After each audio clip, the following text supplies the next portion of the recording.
జగదేకపతికి మోహినీ అవతారం.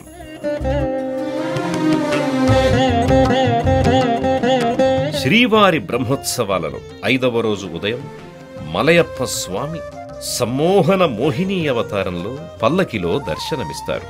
పక్కనే దంతపు పల్లకిలో బాలకృష్ణుడు చేత వెన్న ముద్ద ధరించి వేంచేస్తారు. బంగారు పల్లకిపై మధుమంగళ దీపం అపురూపం హరి జగన్మోహిని రూపం. జగన్మోహనాకారుడైన శ్రీవారిని మోహిని అవతారంలో దర్శించిన భక్తులు మాయా జగత్తును సులభంగా దాటగలరు. మోహిని అవతారం సెప్టెంబర్ 28వ తేదీ ఉదయం 8 గంటలకు తిరుమల నుండి ప్రత్యక్ష ప్రసారం మీ శ్రీ వెంకటేశ్వర భక్తి ఛానల్లో వీక్షించండి, తరించండి.